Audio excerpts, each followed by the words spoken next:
Good morning, everyone, and thank you for joining us. Sorry we're a few minutes late. We have quite a few who are joining us today virtually, who will be answering questions. So we had a little hiccup, but we'll be sure to make sure we answer all of the questions today, and we'll stay over late if we need to make sure all those questions are answered.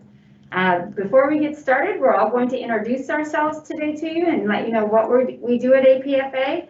I'm Julie Hedrick, and I am the APFA National President. Good morning, everyone. My name is Brian Walsh, and I am the APFA Contract Chair and a DCA Flight Attendant. Hi, everyone. I'm Larry Salas. I'm APFA Vice President. Hi, everyone. My name is Margot Nikitas, and I'm the APFA In-House Attorney. Hello, I'm Eric Harris, APFA National Treasurer. Good morning. I'm Belia Pexon, the IOD National Chair. Good morning, everyone. Nice to have you on. I'm Josh Black, APFA National Secretary. Okay, and we have someone who will be answering questions who are virtual. We'll have them introduce themselves at this time also. And Kelly, if you could get us started with that. Hi guys, I'm Kelly Hagan. I am one of the elected negotiators, and I'm also one of your unemployment specialists, and I'm Chicago based. Thanks for joining us today. Hi, I'm David Arnett. I'm also a Dallas-Fort Worth-based flight attendant and one of the unemployment specialists along with Kelly Hagan. Hi, I'm Lori Veto Glatley. I'm based in DCA and I'm co-chair of the Government Affairs Committee. Hi everyone, I'm Mark Littleton. I'm a Charlotte-based flight attendant and I serve as the assistant to the president, Julie Hedrick. Hi everyone, I'm Haley Jesse. I'm one of the DFW flight attendants here, and I'm one of the lead health reps here in the health department. Hello everyone, I'm Allie Malice, APFA Government Affairs co-chair, and I'm a DCA flight attendant and now a furloughed flight attendant on day 23. Hello everyone, my name is Ankit Patel and I am assistant to the treasurer and a furlough flight attendant as well, based in LAX. Okay, I believe that is everyone. Again, I'd like to thank you for joining us today. I can't tell you how difficult it is for all of us here that we do not have all of you on the property at this time working with us. It is part of our everyday to make sure that we are doing everything possible to help you while you're furloughed and do everything we possibly can to help you get back to work at American. That is our goal. We are not going to stop fighting for that. And until that happens, we are here to help you as much as we possibly can. This is our third town hall for furloughed flight attendants. We did do 2 in the month of August. Those are online. If you haven't viewed them, there were many questions answered at that time regarding the furloughed flight attendants. We also last week did 13 bases, town halls for all 13 bases, and states for unemployment insurance. There is a lot of very good information for you to view. It's all online, and our unemployment specialists, Kelly and David, are also with us today to answer questions. But if you have any questions that come up about unemployment, please make sure to go back and to look at those town halls and get your questions answered. There are a lot of state-specific questions, and each of our town halls are state-specific. And so I think you'll be able to get some of your questions answered by viewing those. Okay, before we get started, we want to talk about the PSP, the stimulus bill, the extension of it, and what's going on today. I can tell you that this is not over. I'm sure most of you are watching the news and seeing what's happening with the stimulus bill. Allie and Lori are going to give you more details on that. But yesterday at the State of the Airline, if you haven't viewed that, Doug Parker, who has been in Washington for the past 2 months and is going back, has clearly stated to everyone that this is not over. We are all continuing this fight to get the stimulus bill to pass and to get an extension of the PSP so that all of you will be brought back. as soon as possible. So please do not stop tweeting, emailing, calling your congresspeople and making sure that they understand how important it is that we get a stimulus bill and that the payroll support program is extended. With that, I will let Allie tell you a little bit more about what's going on today. And actually, I know, I think every single day for about the last 2 months, we've been, listening, trying to make sure, we know exactly what's happening, and it's just kind of been exhausting for us. I know it's really exhausting for all of you. So Allie, do you want to give a few more details? Sure. Thank you, Julie. It's been quite the emotional roller coaster for all of us. I'm very tired, but we have to keep pushing on this. We are really close. Negotiations between Secretary Mnuchin and Speaker Pelosi are ongoing, and that's good news. We are on a very tight time frame to get this done before the election, which of course, the sooner the better for us, as we are on day 23 now of our furlough, starting to lose healthcare benefits. Really, the most viable way to get this extension passed is through an overall coronavirus relief bill, which is what APFA and our union brothers and sisters have been pushing for months here. So your calls and emails and tweets have really driven this. We are, a top priority on both sides of the aisle. We have so much support, we've even been used as a bargaining chip between the sides, and which is not right. But we are very close to bringing our jobs back, keeping our health care. So every call, tweet, email is building volume, is driving this issue forward, putting pressure on our elected leaders before a very crucial election. So, we have to dig deep, make it part of your 5-minute routine every morning, be persistent. This will pay off. We will get this done. Let's get it done soon. Lori, do you have anything you'd like to add? Well, Allie, you just hit everything, every point that we need. We have great hope this is going to get done. We really need you to continue tweeting, email, calling your representatives. It is so important. They hear us. They tell us they hear us. They're like, we just received so many calls today. So please keep up the good work. We really can't do this without you helping us. Thank you. Thank you, Lori and Allie. I can tell you from our perspective, we have been discussing this with the company throughout the entire process as to how we will bring all of you back.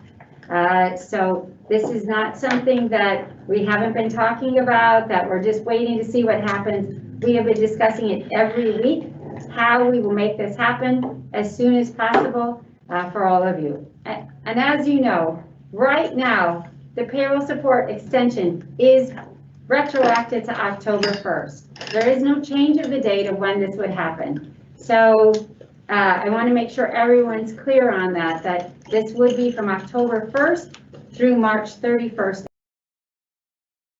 So anyone who doesn't have health benefits at this point, right? Anyone who's not receiving pay at this point, it is retroactive. So, okay, I think there's a few other items we'd like to go through before we get started today on the questions. And Brian's going to help us out with a couple of the items for the furloughed flight attendants as far as what you need to make sure you're getting done now. All right, everyone. I know as a furloughed flight attendant myself, I know that it's been a very difficult summer. And as we approach the end of October, there are a few items left on our to-do list of what we need to do. First off, I'd like to remind everyone that it is very important that we need to return our equipment by the last day of October. There have been emails sent out to our personal email addresses that detail the list of items to return. You can either drop them off at base, or you can go to a FedEx location nearest you, and you can pull up the QR code that's provided in the email address, and it will be returned to American with no charge to ourselves. I'd also like to make an important point. I know it may be nostalgic to post a picture of you returning your equipment, but keep in mind that we cannot have any pictures of our IDs on social media or any other medium. It is a very, very sensitive security issue, so please be aware of when returning your items. I know you may want to post something to commemorate the returning of your items, but you just cannot have a picture of your ID floating out there on social media. Thanks, Brian. Okay, and then I believe we're going to talk about the personal emails and show them exactly where to go for that. So another item that's very important to do is to update both your email address and your physical address. This is going to be the best way to keep updated from American Airlines on any important information that goes out concerning recall or any other updates about our furlough. So I'm going to walk you through the process to update your personal email address and physical address with the company. All you have to do is log into JetNet like you normally would. And on the right-hand side of the screen, you'll see a tab that says Resources for Furloughed Team Members. You're going to want to go ahead and click on that link where it says View More. And once that screen pulls up, you're going to see on the left-hand side where it says APFA Represented Flight Service Team Members. Once you click on that link underneath, there'll be several other links that you can take a look at. The most important one will be at the bottom where it says Provide Your Personal Email Address. You can update your personal email address that way.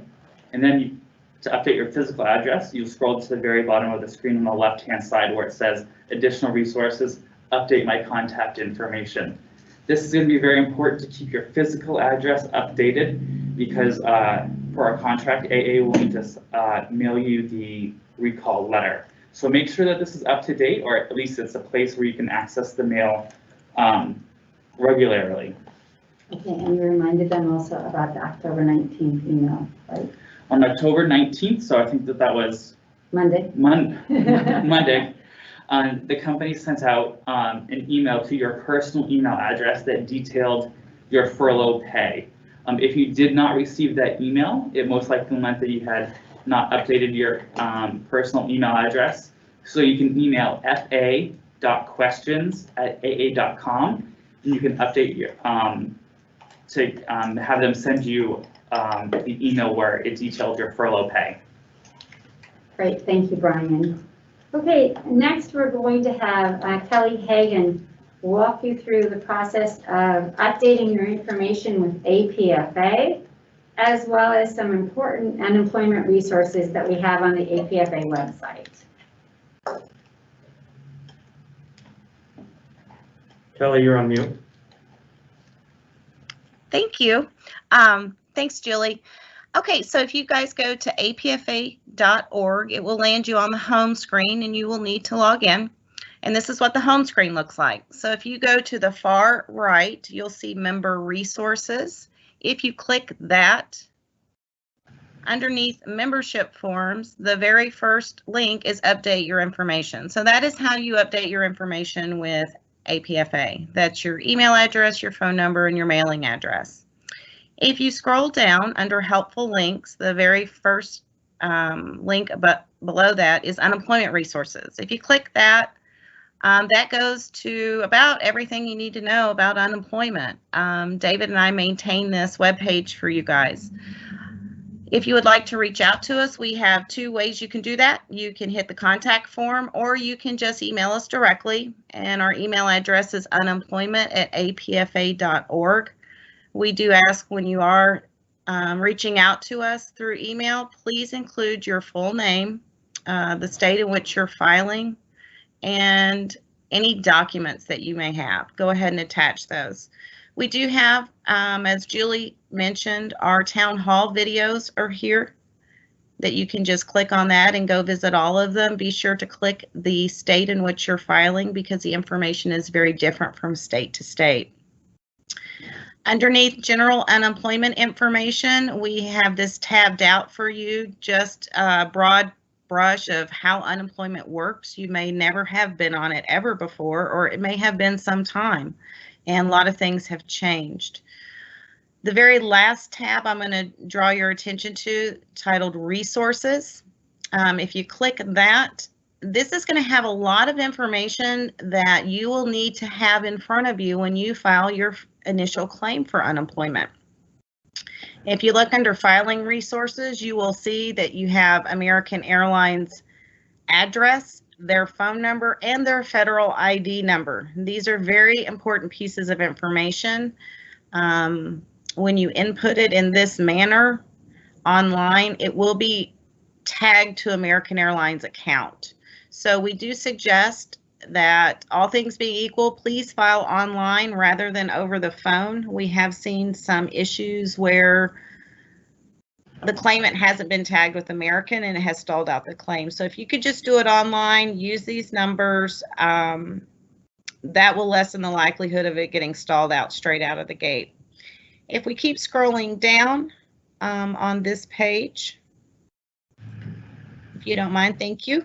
Under documents and forms, there are some important information here as well. Your furlough packet is here. There's some other things that you may need when filing, whether some people may have tuned in that we're actually on a leave or something and maybe not on a furlough. So we've actually got all of this stuff in here in one centralized place for you guys to look at. All right, if we scroll on down, this is where we get to the state unemployment resources. It is very state specific. So what may be good for Boston is totally different information for Philadelphia. So be very cognizant of that when you're speaking to other flight attendants, because how it works for one person is not how it's going to work for the next person. If you click on these different respective base tabs, the very first link that you will see is the actual link to file your claim and also to certify. And we also have some additional information, the unemployment benefits at a glance, that's for that state. If you have the option due to base transfers that you can select which base state that you're going to file in, you may want to look through these kind of highlights to figure out which one is best for your situation. Some states may have longer weeks of benefits. Some states may have a higher weekly benefit amount. Some states may have where you don't have to claim your severance pay. It's not measured against your unemployment. Some of it is. So just be aware of that. If you have the ability in the last 15 months, you've been in 2 or more bases, you can select that through here. We also have below the benefits at a glance, we have just the resources that are available for your state that you're claiming in. These are Q&As, they're frequently asked questions, they're the claimant handbook. It's things that you can find in the state in which you're filing. You can find it on their website, and it's some things that we've picked up in other areas too that has really good information that we thought you would find benefit with. And lastly, we also included your government advocates. These are your elected officials, be it both on a federal and a state level.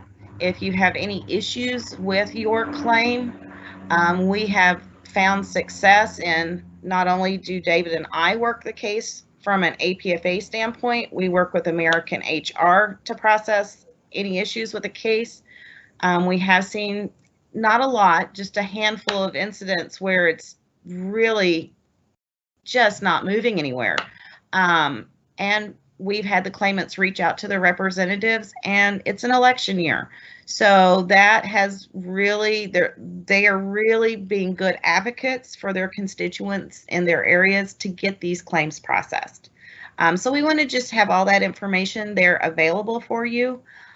And that wraps up the unemployment page. We do update that with some frequency. When we update it, the new information that we include in there is color coded, and there is a date by it. So if you have not visited the site in some time and you just pop back in just to see if there's anything new on there, we wanted to make it easy for you, so you're not hunting for an Easter egg. And that's all we have on the unemployment page. Thank you for your time. Hey, Kelly, in many of our sessions, we had furloughed flight attendants asking the question of if they should wait to put in their unemployment claim until after their furlough pay period, or should they do it now? Do you want to go ahead and just answer that? Because I know that was a really common topic we had last week for the furloughed flight attendants. Of course. So what David and I have seen with the filing of claims is that it is taking states anywhere from 14 to 21 days to process the initial claim. And that's if nothing goes wrong and there's no speed bumps. That's a long time. So while you are getting that pay through that furlough pay period, which is different for each individual, we suggest that you go ahead and file your claim straight out of the gate and get that paperwork going, because we don't want you to wait till after your furlough pay period has concluded and you're looking at possibly 1 to 2 months not having any income. That's too long. I mean, we got to put food on our table and gas in our cars. So we suggest go ahead and file early, get that claim in. Now, when you certify, which is you telling the state on a weekly or every other week basis, hey, you know, I need you to pay me because my employment has changed. If they process your claim very quickly, you're in the system, let's say a week, you're getting that furlough pay, depending on what state you're in. You may not, or you may be able to have benefits for that week. But get that claim in, because it's better to get it in, get it processed early and not draw on your account than wait till that furlough pay period has concluded when you need that account to be drawn on and it hasn't been processed yet. Perfect. Thanks, Kelly. I know that was very helpful last week. And there were a few other questions I remember on the town hall.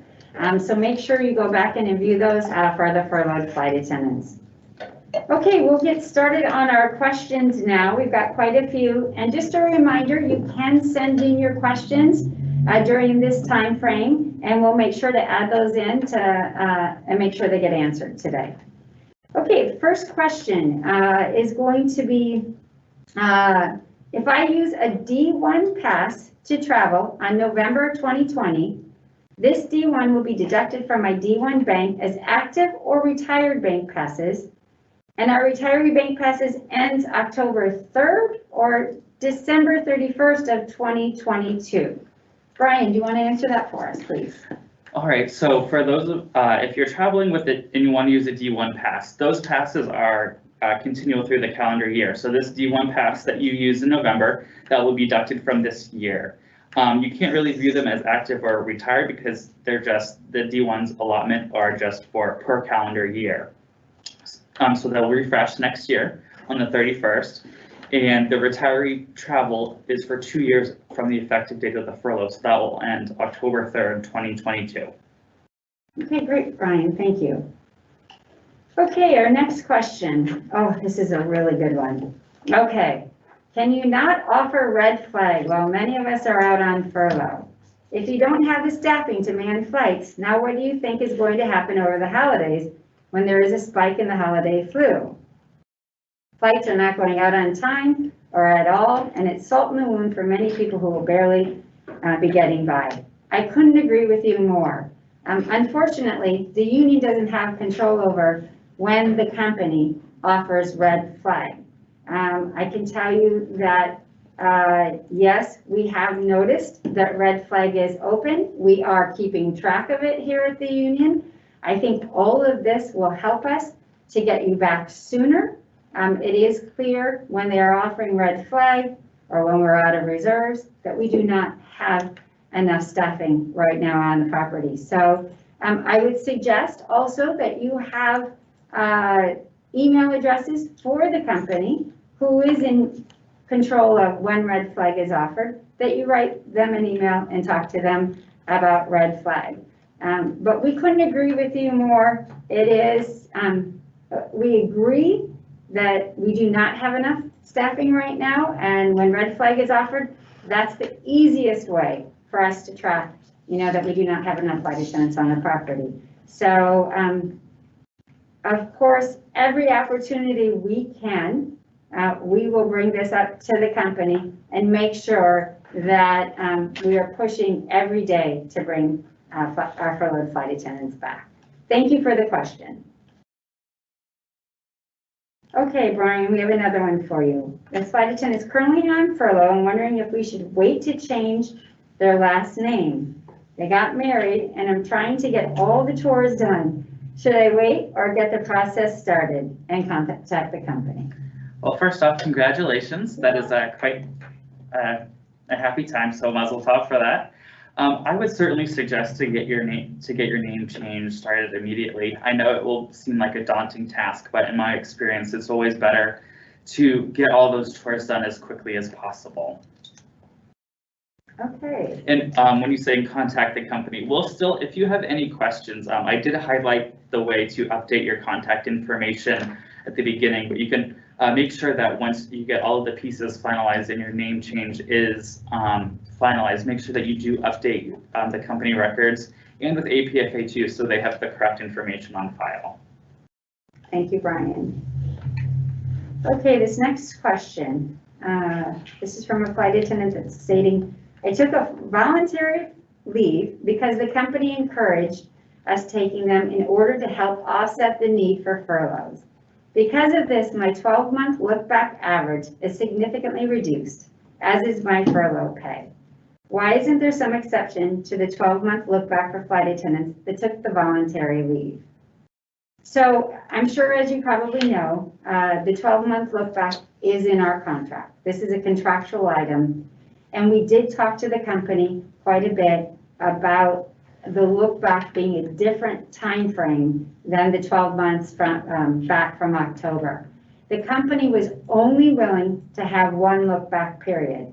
And since the 12-month look back is contractual, that is what we ended up going with. We did try to get them to have 2 options for this due to the pandemic.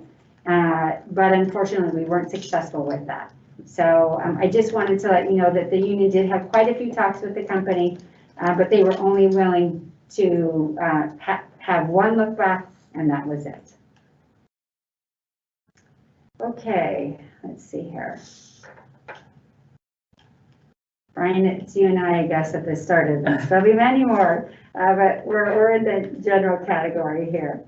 Okay, Brian, is there any way that we can keep our parking tag, our monthly payment, they would like to have their monthly payment for their parking tag? Trust me, I get it. I think that this is a wonderful perk, but unfortunately it's extended only to employees only. So there is no way to keep the parking tag, unfortunately.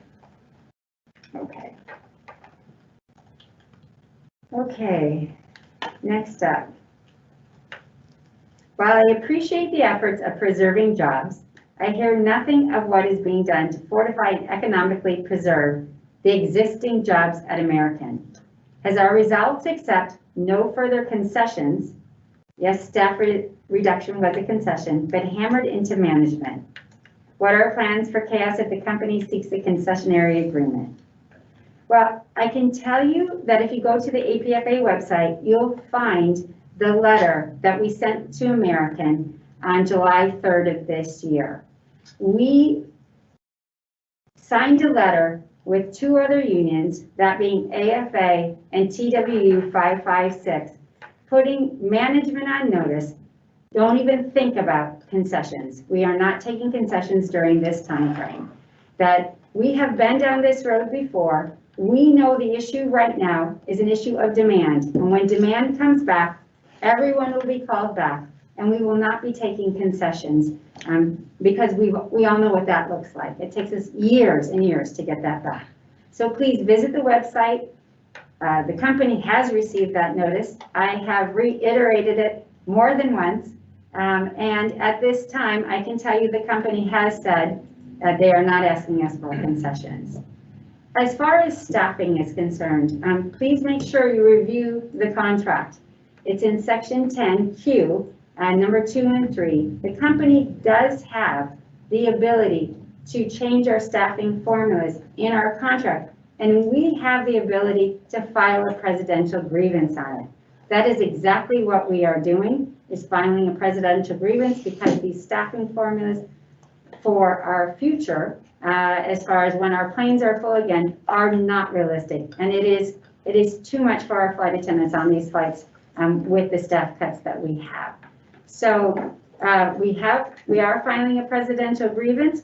I can tell you, we asked the company for a snapback once the demand returned, once our flights are full again, and we have all our staffing back, and they did not agree to that. So that is why we're filing the grievance today. So please don't think that we are just sitting back doing nothing regarding the staffing cuts. Okay, let's see here. Okay, next question. Brian, I think you're going to help me out with this one. I provided the email to my FSM and they don't update it. Just to elaborate, I provided the email and local address to my Philadelphia FSM, but I am not receiving the company AA official emails, just APFA. Well, I'm glad to hear you're getting APFA. Yeah, that worked. So Brian, help her out with the other. So what you'll need to do is you'll need to log on to JetNet, and then on the right-hand side, you'll see a text box where it says for furloughed team members. Once you click on that, it'll bring you to a new screen, and then on the left-hand side, it will show you a tab for APFA flight service team members. Once you click on that, at the very bottom, you'll be able to see a link that says update your personal email address. This is really important to update. You'll get company emails that way. And then also importantly, you'll scroll down further and you'll see another box where it says update contact information. And that way it will let you update your physical address. Both of these are really important to keep updated if you move or if there's a, for whatever reason you changed anything from what it was originally at, just so you can receive the most up-to-date information from the company. Thank you, Brian. Okay, we have one more in this category right now. And this is a flight attendant who would like to know, why do the pilots get to keep their PBS help desk versus the flight attendants? We need the help desk more than the pilots do. Pilots are qualified on one aircraft. They have one position to bid. They have long call reserve and short call reserve, which is much easier than our ROTA. And they have less trips to bid for than flight attendants. Basically, they really do not need it because their system is much more advanced with a reserve app. Okay. Basically, this question is, let's get the fabric back. I realized that the fabric was a great help to many of our flight attendants for all of our systems. And I can tell you, this is something we've had lots of discussions with the company about. Unfortunately, due to the financial situation, the company is not willing to keep the fabric at this time. It was staffed very heavily for many years, and it was quite a cost to the company, and they are unwilling to keep it. I can tell you what we've been encouraging the company to do, and you will see us doing here at APFA, is doing more training to help our flight attendants with reserve, with PBS. We realize even though you had PBS training almost 2 years ago, and for some longer than that, a lot has changed since then. You may have just bid for IPD trips, and now you've got to bid for domestic trips that are much different. Maybe you're now bidding for a satellite. So we are looking at more training here to help you with your bidding and also help you with the systems. Obviously, this is a current working flight attendant. So for those of you who are on furlough, we know that we will help you with everything we possibly can. And our virtual town halls, as well as we're going to do more virtual training, hopefully will help you to get the education you need on these items. But we hear you. We've been pushing the company on the fabric, having some fabric, but we have not been successful with that. Everything right now, due to our situation of obviously only flying 40% of our overall schedule, our finances are what they are, and they are cutting back as much as they possibly can. And the fabric is one of those items. So thank you for the question. We realize how important the fabric has been to everyone, and we will do everything we can to help with that education process to bring everybody up to a point where you feel comfortable bidding and within the reserve system. Okay, let's move on to our next topic, and that is pay. And let's see here. Okay, is there any way the company can reopen vacation payout for those who thought their ballot was submitted? Okay, Brian, you want to take that? So this is a great question, and you know, there is absolutely no harm in asking to see if you would be able to have access to that pay. I would recommend reaching out to Rick Carpenter. He is a senior analyst for Crew Resources, and you can email him at rick.carpenter@aa.com. And he was in charge of helping process those ballots, and you can request to see if that would be something that the company would be willing or able to do. Okay, great. Okay, we're going to go over to travel here for a little bit. And our question on travel is, please explain the insensitive rationale behind the D2R travel status for furloughed employees, and also the suspension of Z travel. It's appalling, as I experienced yesterday, to have a 1.5-year on-grade flight attendant travel as a D2, and I'm a 6.5-year mainline flight attendant travel as a D2R. This subject needs immediate attention, and it's jarring enough to have been furloughed so suddenly, and then in the spirit of morale and decency. I suggest that AA renew our D2 and Z designations at least till the end of February 2021. And Mark Littleton, it looks like you're going to help us answer this one. Sure, I'll be happy to. According to company policy, travel for any furloughed employee, not just flight attendants, becomes D2R. And the rationale behind this is the need for active employees to continue to get to work. It's kind of the same rationale that's applied to parents not traveling with the employee having a slightly lower status as well. It's also important to kind of understand the history here. Historically, furloughed employees many years ago didn't receive any travel benefits. And then we got it up to 90 days of travel, but as part of being able to expand it to a longer and longer period of time, the company wanted to make sure that the active employees were still going to be able to get to work. And so that's part of the reason for having that different boarding designator as well. The Z travel, that piece that's all per an industry agreement across all the participating carriers, and that agreement does not include furloughed employees. So unfortunately, that's not something that American or APFA can just renew. That would have to be an agreement across the travel parties that participate in the Z program. Yeah.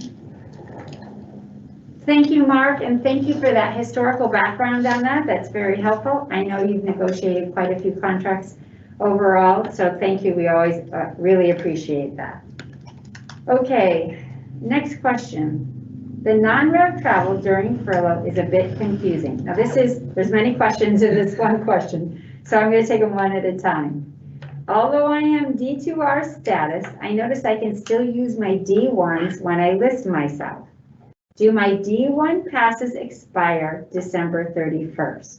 Brian, you want to take that first? Sure. So luckily we were able to still have D1 travel access. And there are 6 D1 passes, so they refresh at the start of the calendar year on December 31st at midnight. So that'll be a nice New Year's Eve treat, and you get the 6 passes throughout that calendar year. Will they renew January 2021? Yes, they will. Okay. And also for my parents, does their status change at all? Do they remain a D2P, or is there a D2PR status? You want to answer that? So just for your parents and for the people on your travel passes, they'll still be the D2P or D3 that you currently have listed in your travel profile. And you are able to go in and change who is listed on your D3 or even your registered companion as well. Okay, great. And just to clarify, our non-rev privileges expire 24 months from the day we were furloughed. Correct. Yes, so the non-rev travel is for 2 years from the effective date of the furlough. So that'd be October 3rd, 2022, that our travel benefits will expire. And lastly, do we retain AA20 discount privileges while furloughed? And I think Mark touched upon that a little bit. Yeah. Go ahead. So you do actually maintain the A20 discount travel privileges. I had actually looked that up earlier today, and great. You do maintain them. Thank you. Sorry, Mark talked about the Z fare. The AA20 is different than yes. the Z. Thank you. Okay, let's see here. All right, let's move on. Let me answer a couple of these. I can do the returner badge. On here? Yep. Okay, Brian, once we return our badge, do we have some indication or a furlough badge like the retirees had a retiree badge for travel benefits? So unfortunately, we do not have a furlough badge that we can keep with us. We just have to go through the regular net travel planner.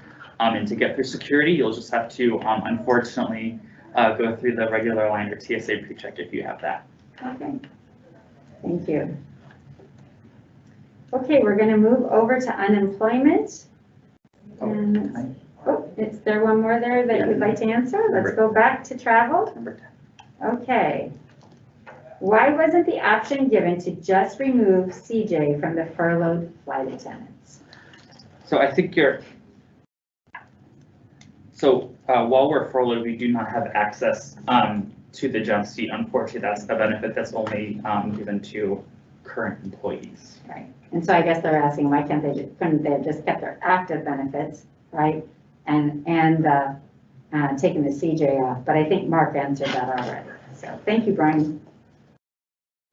Okay. All right, it looks like we have a few questions on unemployment. Okay, so Kelly and David are our resident unemployment experts, thank goodness. So let's get started on, we have a long list here. Do we certify but not claim severance pay if it is less than $504 a week? And Kelly, it looks like you're going to answer that. Yes, thank you, Julie. So with this question with the 504, I'm thinking that you're New York based. In New York, severance pay does measure against your unemployment.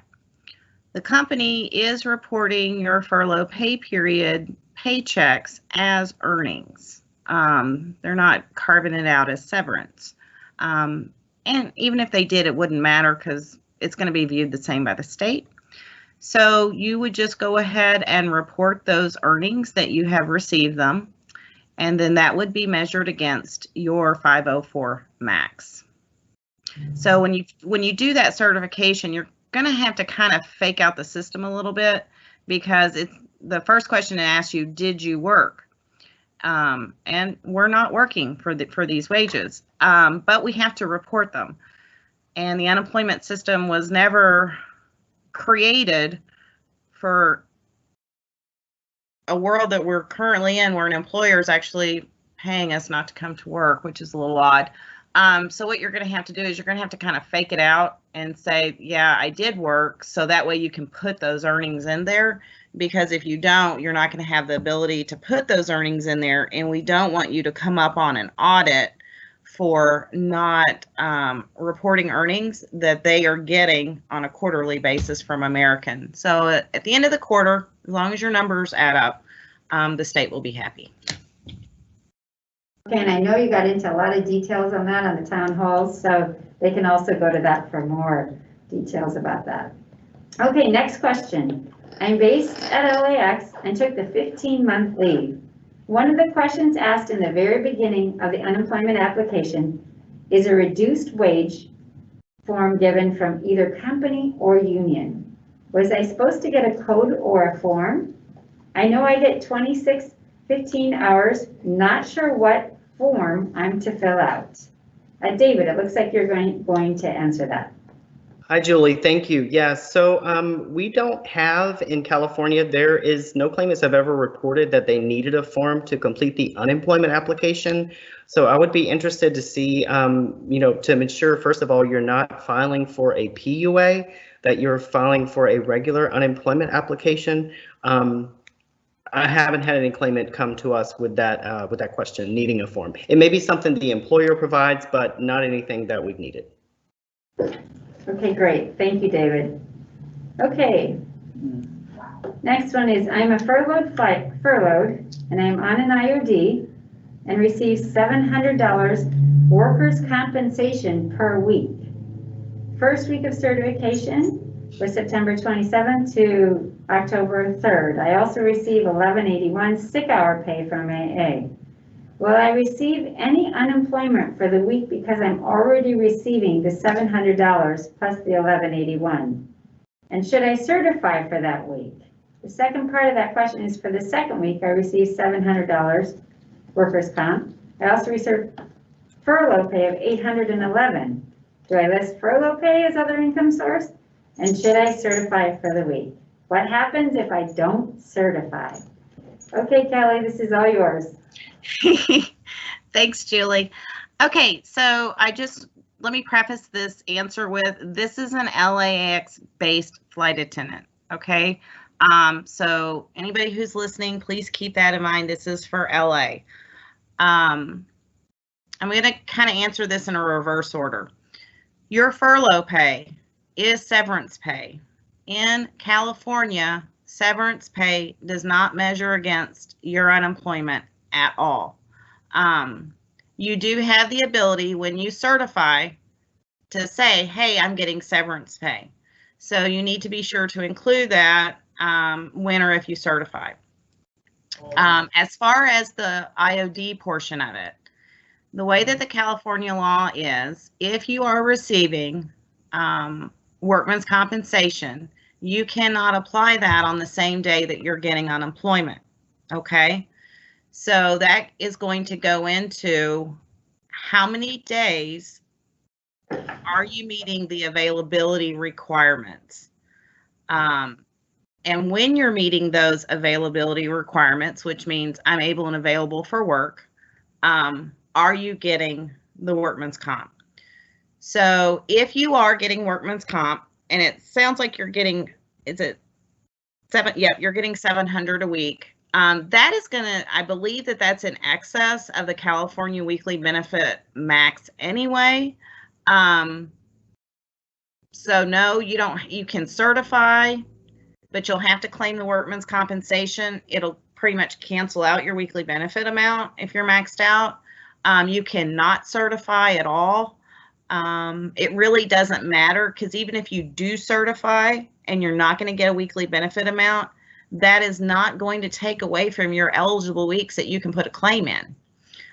You have to get money in those weeks for it to actually count towards the weeks that you would be reduced by, that you've actually claimed a benefit from. So to recap, you can certify or not certify because of the high amount of your workman's compensation per week. That answers up the sick pay part of it, because if you're already over on the 700 and now you're getting either 1100 for sick, or you're getting, for any other type of earnings, you can certify or not. It's up to you. Keep in mind, if you don't certify, and David, help me on this, in California, what is it, 2 weeks? If you don't certify every other week or every third week, you go inactive? I think it's every third week. If you don't, it goes inactive.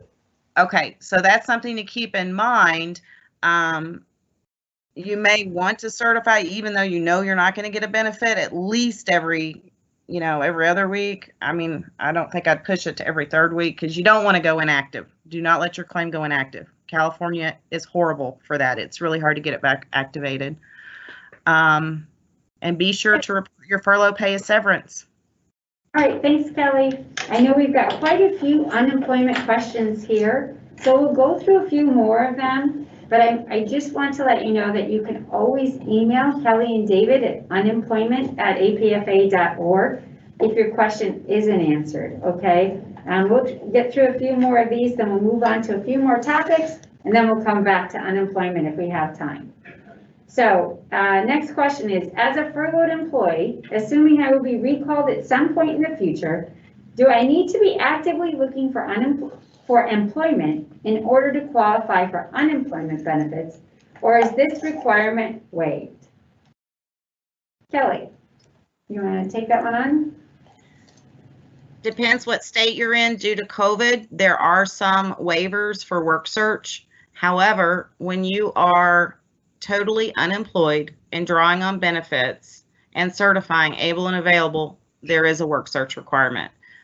Just because we are furloughed, we do not have a firm return to work date. Since that firm return to work date is not there, there isn't a requirement for job search. Okay, thanks, Kelly. Okay, when certifying claims and documenting our severance pay, how do we split that for our weekly totals?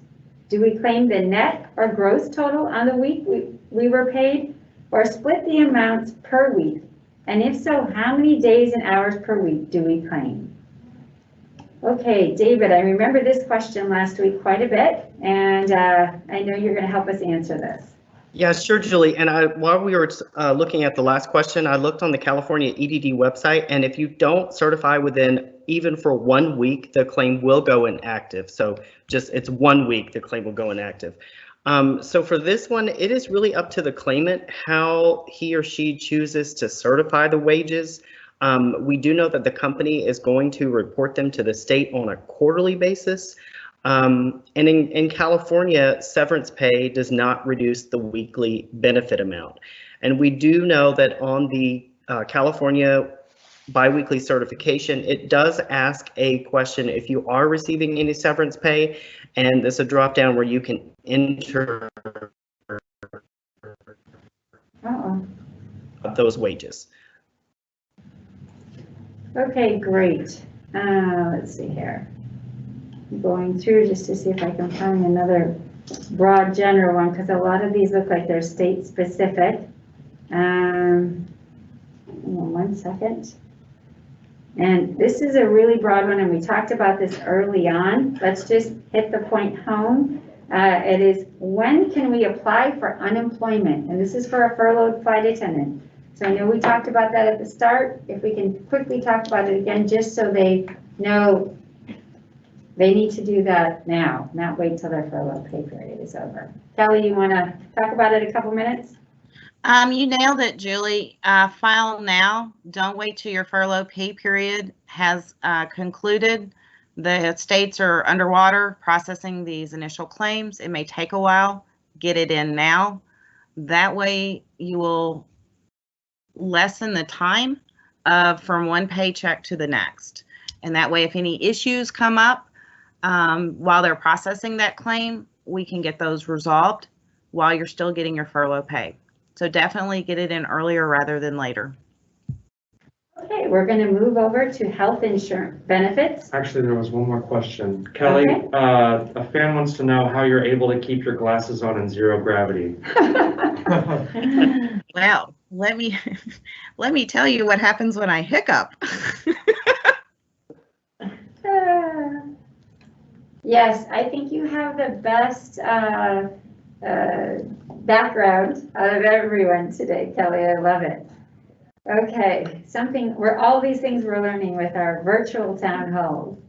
Okay, we're going to move over to health benefits, and we've got a few questions here. We've got Haley on with us today to help us answer some of these questions. And Haley, the first question is in regards to the health insurance. When are we going to be covered until, and what's the percentage we have to pay if you choose to continue COBRA? Yeah, good question. So this one's pretty straightforward. You guys will be covered through your contractual severance period at active rates, and then solicited for COBRA at the time you transition off of furlough pay. And we will unfortunately pay 102% of the cost.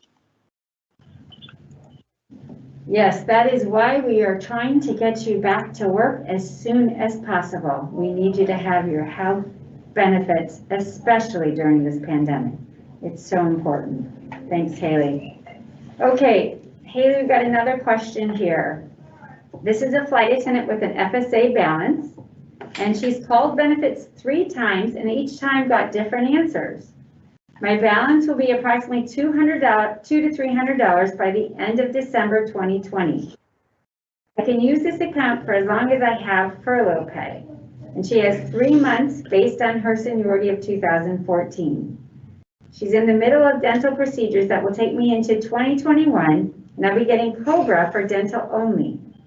Will I be able to use my balance on this card going into 2021 year or lose my money? It's a great question. Yeah, that is a great question. And there's a lot of confusion surrounding flexible spending. So I'm glad that you asked for other people to hear. So quick answer is yes, you will be able to access the monies that you've contributed. And that's per the IRS. The IRS stipulates that you're entitled to $550 rolling over in each calendar year. You will have to make an election at the time you transition off of furlough pay and over to COBRA if you're choosing to utilize COBRA. We're talking to the company right now about what that will look like with Alight Solutions, how exactly we'll go about electing to continue on your FSA. But the quick answer is yes, you'll be able to. Thank you, Haley. Okay, and there was a question, how will we get charged for our health care while on furlough? Will we get a bill for the last few months before it switches to full COBRA? Or will it still be payroll deducted from our furlough pay? She's getting different answers from the Benefits Service Center or payroll. No one can answer the question. Okay, we're sorry you're getting different answers on that. We're definitely going to take that back. It's a time where we can't really afford incorrect answers or inconsistencies on those. So you will be payroll deducted for the duration of your severance pay period. And then if you choose to transition into COBRA, if you elect COBRA, you will then be direct billed. And the packet, the information that you should be receiving will give you a very detailed account of how to pay into Alight with that. Thank you, Haley. Okay, and we have another question. If we are on a medical leave when we became furloughed, does our medical leave end and does the time remaining in our medical leave continue or pick up where it left off at the time of furlough once the furlough ends? Okay, with this question, I'm assuming that you're asking about the 5-year clock when you're asking about the medical leave ending and the time frame. That's in section 25 of our contract. So what happens while you're on furlough is that time pauses for the entire time you're out on furlough. So if you went out a year ago, a year prior to your furlough, and then let's just say you were out for, let's hope, only 2 months, then it would pause, and then the clock would start up again when you are recalled. I hope that answers the question. Okay, one more here about health benefits. Do we get to select new coverage during the October open enrollment? Haley, can you take that one on? Yeah, absolutely. You guys are more than welcome to participate in open enrollments.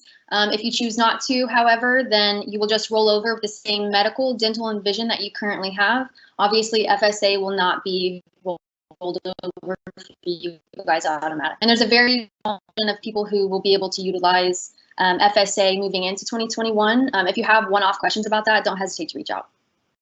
Okay, I know you got a little garbled there. It's probably the internet, but yes, you can select new coverage during the open enrollment. I think they heard that well. If you have other questions also, you still have all of the services here at APFA. Don't forget that. So Haley, you can reach our health department at health@apfa.org, Brian at contract@apfa.org. We have Belia here with us, that's at iod@apfa.org. So please know that all of our services are still here for you through your entire furlough period, not just pay period, your entire time you're out on furlough. Okay, Haley, we have one more here. If we do elect COBRA, do we have to take the entire COBRA package, or can we only choose to keep part of the COBRA package? Meaning, can I take dental and vision and not take the medical? But do we have the option of just taking a portion of it? That's a great question. Can you guys hear me a little bit better? I want to make sure everyone gets this one.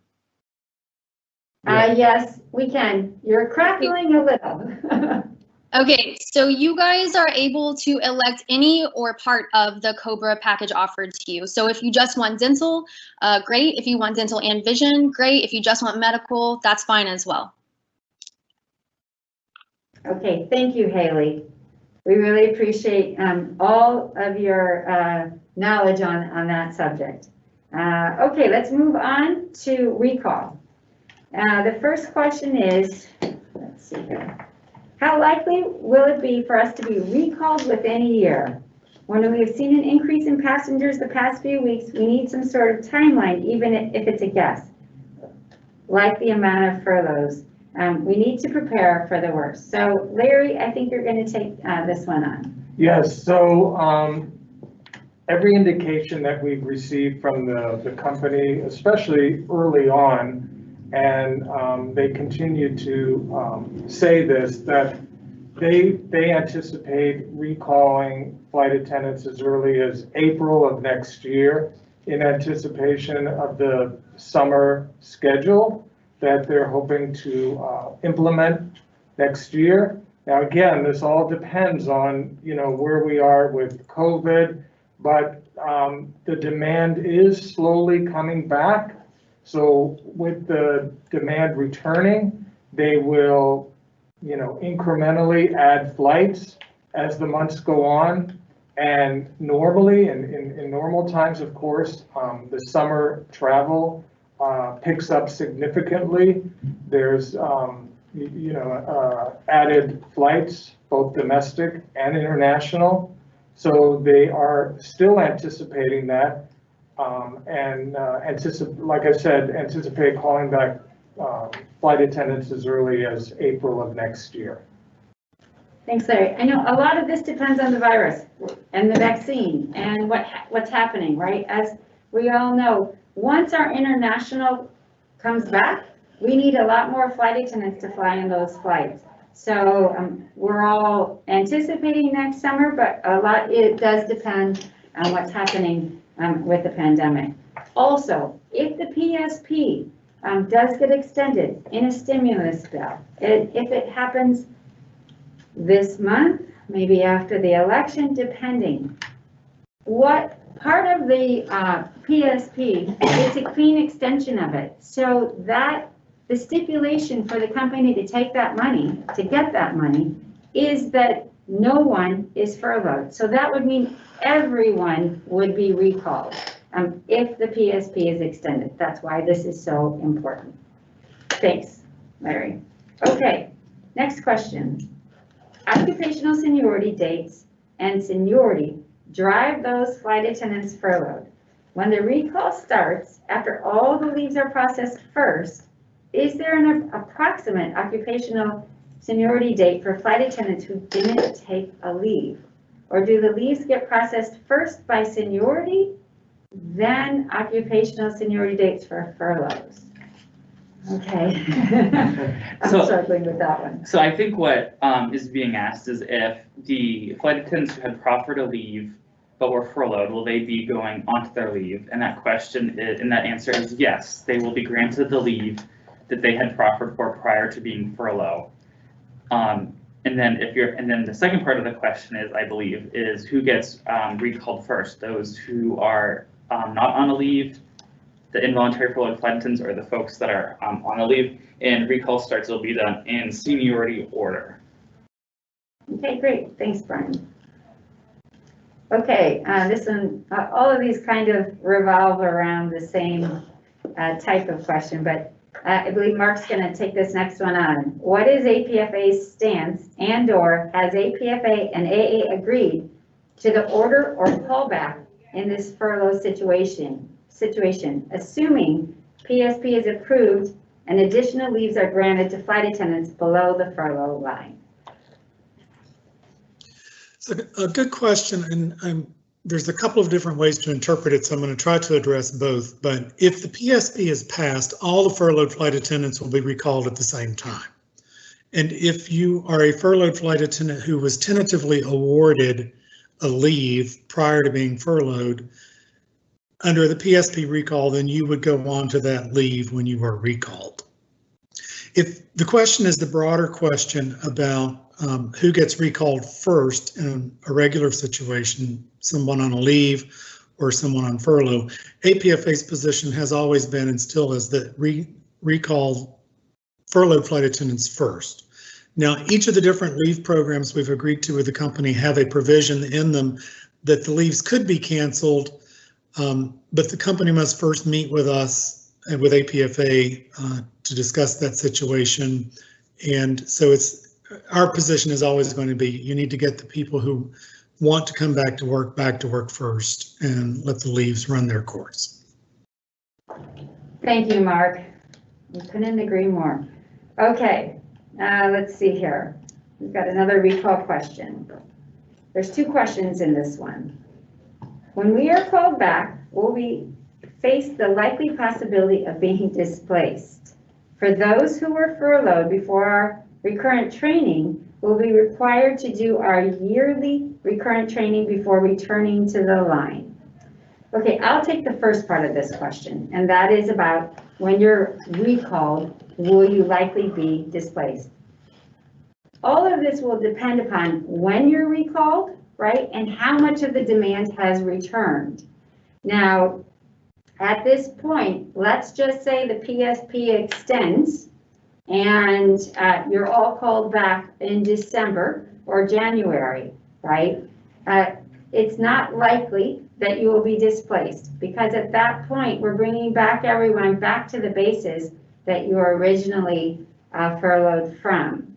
There are so much of this is an unknown right now to us, but I can tell you there will be no displacements, and we've talked to the company about this quite a bit this year, and if there are displacements, it will be sometime early next year. But it hasn't been, has not been a lot of talk about many bases. There is one particular base that we all pretty much know is still overstaffed, but even at that, there has been no firm commitment that any base is going to be displaced at this time. So again, it's going to depend on when the recall is and where the demand is, how the demand is when you're recalled. Brian, you want to take on the recurrent training? Great. So when you're recalled, you will be required to update your qualifications if they have lapsed. So you would have to do the yearly requirement training before returning to the line. Okay, thank you. Let's see here. Just going back to a couple more of these. Okay, you've already answered about the leaves. There's a part 2 to this leave question. Let's just start up here, Brian.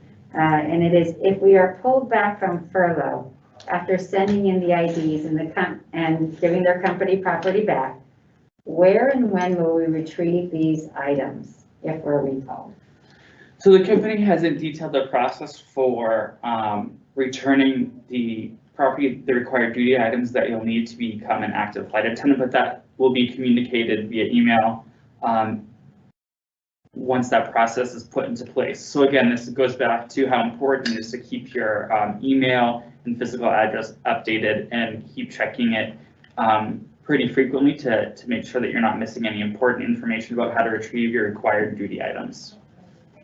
Okay, and one more on this subject and then we'll move on. I was furloughed but on the wait list to receive my 24-month leave when the stimulus passes. Will my leave be backdated and effective from October 2020, or will I begin when I am awarded the leave?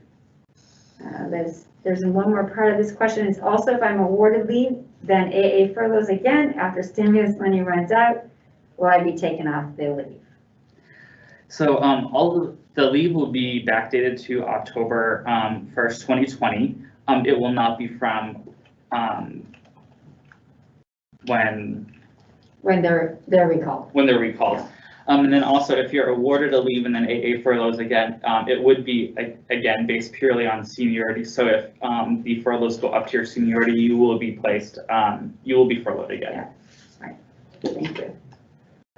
Okay, so we have a few 401k questions, great questions here, and we have our resident staff attorney, Margot Nikitas, with us today to help us out with these questions. So the first question, Margot, is, I keep getting calls from Fidelity. Can I keep my 401k where it is with AA? So great question. Yes, you can keep your 401k where it is, provided that you have greater than $5,000 in your 401k account. So be sure to verify how much you have in there. Provided you have it over 5K, you can keep it in there, and there are no penalties or fees for doing so, but of course, no contributions will be made during that time. Okay, great. Thank you, Margot. Okay, and we have another one. Regarding our 401ks, I see in the guide where it talks about our ability to withdraw or roll over to IRA and another job's 401k. What about leaving our funds as they are? Is that an option? Well, we've kind of answered that. And are there any penalties or fees we should know about? Second question regarding being members of AA credit union. Are we or are non-AA employee spouses kicked out? Do we need to close accounts there? I can answer the credit union if you can, but go ahead with the 401k. Sure. So similar answer as to the first question. Provided you have greater than $5,000, you can leave the funds in that account. Of course, no contributions would be made during that time. You, as you point out, you do have the ability to roll it over into another qualifying account, should you choose to do so. With regard to withdrawing the funds, you can take a cash out option. However, be aware that there are going to be some pretty severe tax penalties on that option. It usually is at least 10%. With regard to the credit union, once you're a member of the credit union, you're always a member, so you can remain a member. Great, thank you, Margot.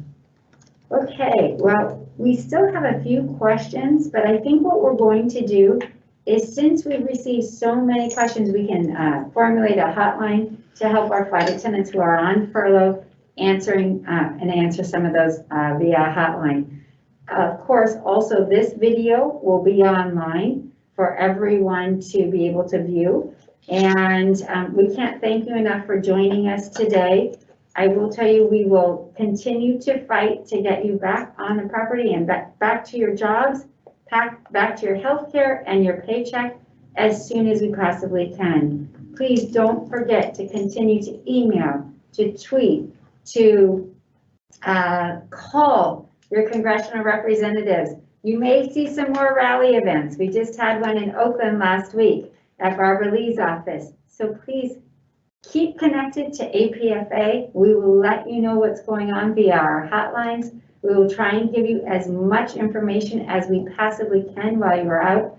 And please don't forget, we have many services here to help you. Our unemployment service is unemployment at apfa.org. Our health and IOD are here. Contract. Please contact us. We want to help you through this time frame as much as we possibly can. Also, I know Lori and Allie have a few things to say before our election. Maybe it's just Lori today. I'm not sure if Allie's still on with us, but go ahead, ladies, and please let us know what you need to do. Hi, so everyone knows we're about 11 days away from Election Day. As a reminder, we want you guys to please early vote if you can, and do not forget to vote. This election is so important this year, and especially for labor. Every vote counts. Please get out and vote. Thank you. Thank you, Lori. Okay, thank you again for joining us. Don't forget to vote, and we are here for you to help you in however we can. Thank you and be safe. Thank you, everyone. Thank you.